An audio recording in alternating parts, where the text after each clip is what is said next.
Okay, Arun.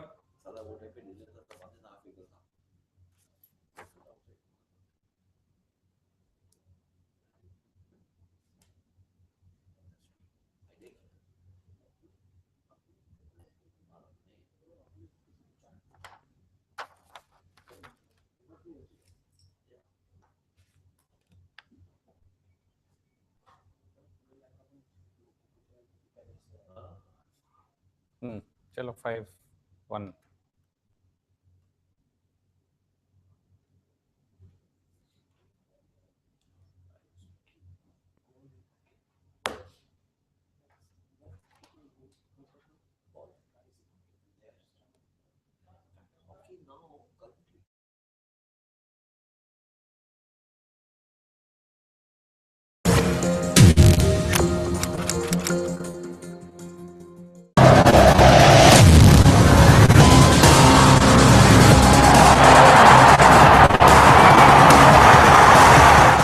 CricketOMania. The question that we are asking today is straight and simple. Should bouncers be banned in cricket? You know why, but before we get there, let's get you some background on what happened with Ayaz, Memon and Shankar are also joining in. Both are, Shankar is a cricket player, apart from being a journalist, who of course is a good friend as well. Ayaz, you very well know. Ayaz, tell us, I mean, we are all saddened by this, and perhaps the fact that it's a 25-year-old young batsman who was coming into his own. He was already being spotted. He's come to India. You've met him yourself. It obviously seems to have reached more people than just the cricketing world. Yes, I think it's touched everybody. He was, he had a promising career ahead of him. He's made 3 Test centuries for Australia. Lost his place, was coming back, and obviously a whole life ahead of him. He's only 25.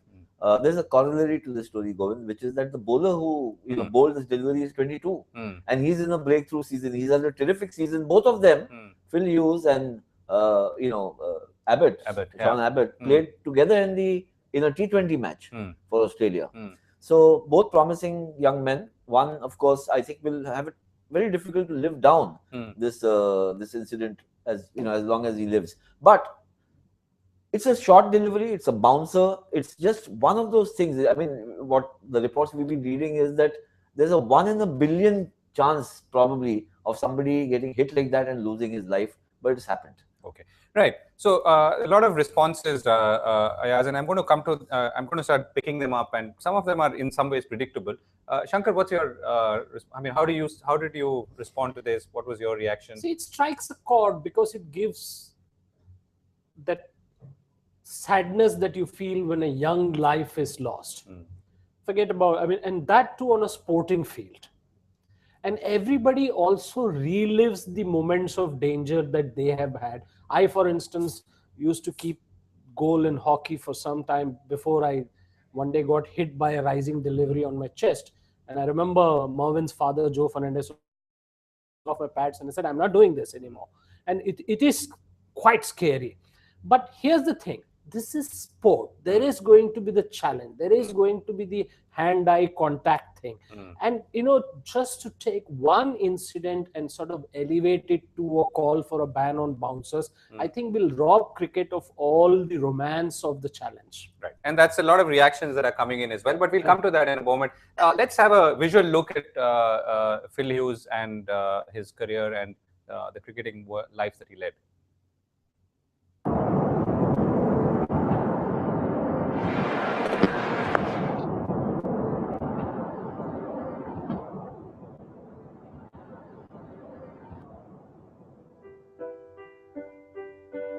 Cricket is considered a relatively safe sport when compared to other contact sports.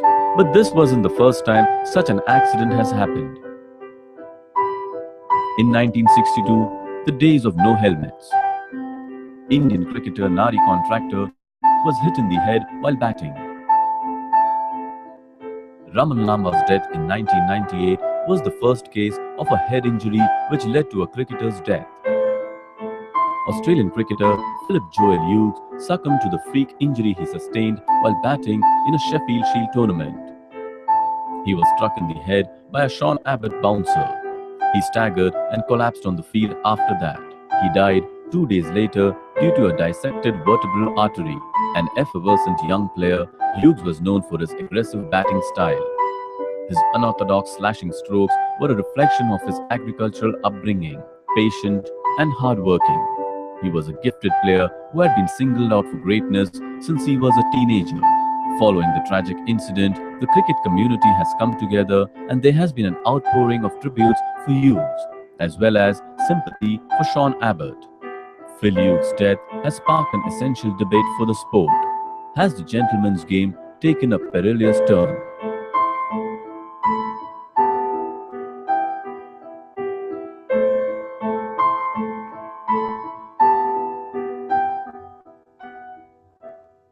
Right. Okay. There you are. The sad story of Phil Hughes. Yeah. Aspect that comes out is that we often miss the fact that sportsmen take risks to entertain people. I mean, if Roy Fredericks or Virendra Sehwag or people who have played really fast bowling, or Sachin Tendulkar, when they score the shots, they play the cricketing shots, it's a millionth of a second distinction between success and failure. So this also gives you an opportunity to recognize that the risks that are being taken. Right. Okay. Ayaz? I also think, I mean, look, we must remember that this is played with a season ball. It really hurts badly. I mean, even at whatever level we played it, you know that you've been hit somewhere once in a while. And therefore, there is, as Shankar says, there's always that. Kotak Bank founder Uday Kotak tweeted saying that he remembered the time when he was hit by a bouncer at 20 and had to go in for surgery. Yes. So there is always a lurking threat. And the threat is also what gives you that adrenaline rush. You enjoy playing sport and because you flirt with that danger, whatever the sport. I mean, people drive F1 cars or ride horses. You could fall off a horse and break a neck, and things like that.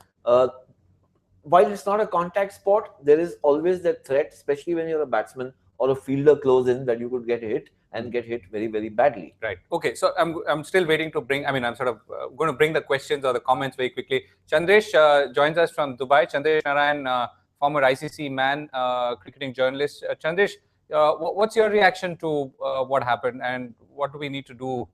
Do we need to do anything from here on?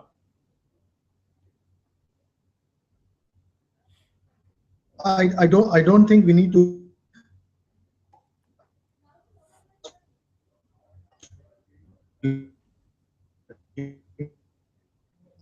Okay, I think we're having a slight problem with Chandesh. We're going to come back. Okay, now let me pick up the comments. Ayaz, let me come to you first. First question point, Abhishek says, even beamers haven't been banned and close catching fielding positions arguably as dangerous. Okay, so that's one. Yeah. There's someone else who says, oh, what a debate. Should we ban sixers too? That's from someone called Clarity. Mahesh says, ridiculous argument. A sad and unfortunate incident does not warrant such a knee-jerk reaction.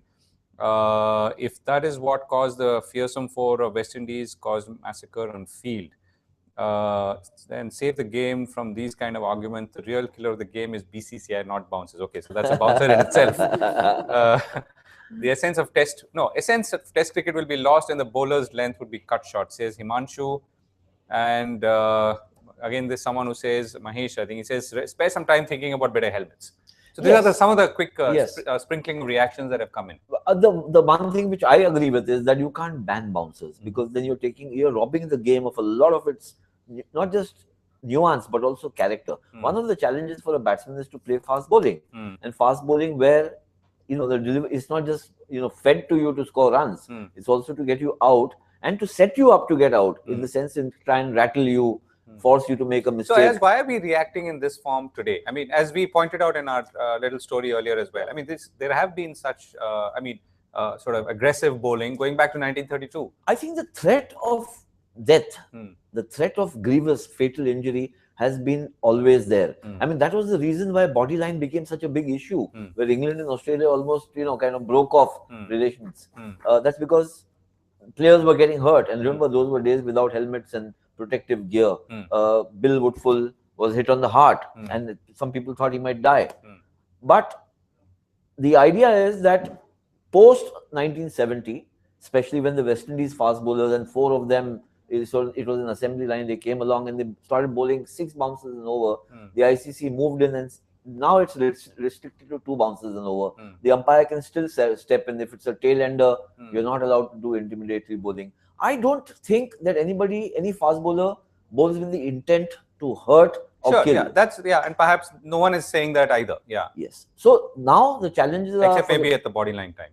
But even then, not to kill, maybe to put the fear of God in the batsman, but not to hurt grievously. I think there is the issue of technique. What has happened is because of the helmets, batsmen have had more bravado infused in them. They are playing more strokes. They become more adventurous. They don't fear taking their eyes off the ball in trying to play a hook shot. This is exactly what happened with Hughes, Phil Hughes.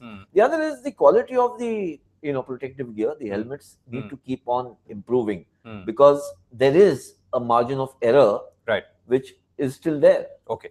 Debashish Datta joins us. Debashish, tell us, how do you see this whole controversy as it's becoming? I mean, perhaps not too many voices supporting the ban on bouncers, but still a few influential ones. Is it a controversy? I doubt. Destiny is too powerful to overcome. We all know this thing. I mean, bouncer should be there. Cricket bouncer was there in the history of cricket. So, many people were injured. So, I think unfortunate thing happened a few days back when Philip was hurled by a bouncer. He was not properly prepared, and a lot of people have questioned technique. But I think it was due to happen, so it has happened. But I have seen Govindraj was hit by a 12-after bouncer at Hampshire Civil Ground. It was a chilly afternoon, and the overcast side. But even then, we enjoyed the fight. But he was also hit. I mean, I have seen Gavaskar also was hit. I have seen Tendulkar was hit many number of times, and so it can happen. Even Vivitech was also hit. So you cannot avoid it. If you want to play cricket, you got to prepare yourself, and especially the first-time batsman to face the bouncer, and they cannot avoid bouncers. Right, Debashish, thanks for that. So, yes, Shankar, before I... The thing that we also need to recognize is that bouncers were around, and Ayaz would remember this.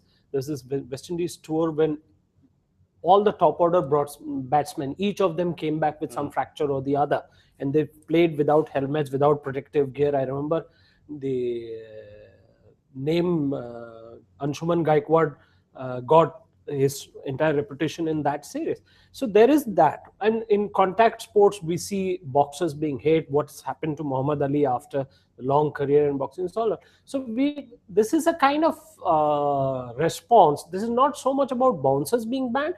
I think it's about the grief that people feel about a young life lost on the sporting field. I think that. But sometimes these are turning points, right? There could be. Interestingly, if you go back to the origins of the game, there used to be underarm bowling. Yes. And there was really no threat as such.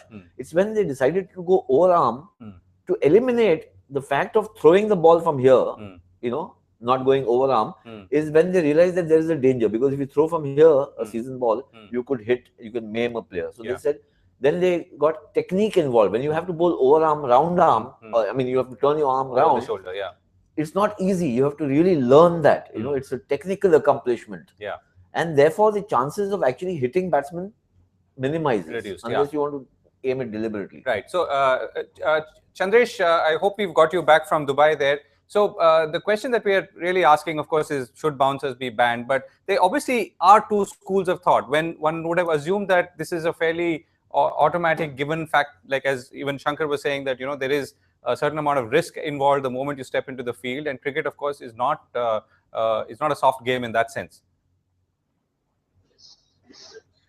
Absolutely. And I agree with Mr. Memon that banning the bouncers is not the solution. I was having a chat with Shoaib Akhtar the other day, and he said, I have hit batsmen in a worse way than what happened to Phil Hughes. And it was just fortunate enough for the batsmen that they didn't get hit at a very sensitive part that Phil Hughes got hit. So I guess it's all about at the end of the day, what's in your luck, because all said and done, you can only regulate the game that much and not more. We have already emasculated the fast bowlers to such a large extent that it's just become a batting contest, and batsmen are just going out to have a hit, as we saw in some of the one-day matches. So I don't think we need to really control the fast bowlers or the number of bounces in an over. Maybe it's time for the helmet manufacturers to actually have a real look at how the helmets are being made, and whether certain areas which are not being protected, which are very sensitive, can be protected further through proper research and development. Right. They should Okay. learn from Formula One Yeah. car racing. I mean, the equipment, the gear that the drivers wear has changed from the time the first accidents happened, and their protective gear is more designed for lightweight. There's so much technology coming into the field. I mean, a driver can technically walk away from a burning car today. I mean, that's the level of improvement. But Ayaz, do you agree with what Chandresh is saying? I mean, fast bowlers been emasculated so much that they are barely able to bowl, and it's really a batsman's pitch out there. Well, I think more and more, because of the fact that we're playing more limited overs cricket now, T20 matches, where everybody comes to see the spectacle of the ball being hit long distances, so the bowlers are delivering to that. Obviously at far more handicapped than they used to be earlier, when they were uncovered pitches, when there was, as they say, devil in the pitch. Right. Yeah. So speaking about devil, I mean, the devil's advocate question here is that, if we have reduced the number of the number of bouncers in an over the years, obviously acknowledging the fact that there is some destructive element in it and may not necessarily be good for the game. So then why not do away with it completely? I think the challenge of, for the batsman, one is intimidation. You keep peppering a batsman with 6 bouncers in an over from either end, 12 bouncers in 2 overs, and so on and why so not forth. Pace, cut and swing, as some journalists argue? Yeah, I know. I mean, that's a specious argument, because in the armory of the bowler, a bouncer is a very potent weapon, because it tells on the batsman's nerve. It's not to maim the batsman; it's to keep him, there's a kind of a shock and awe treatment there. Sure. So that can induce error, not in that same delivery necessarily, but over a period of time. The bouncer is best used as a surprise weapon. The lawmakers moved in when there was no surprise. There was an all-out intimidatory assault.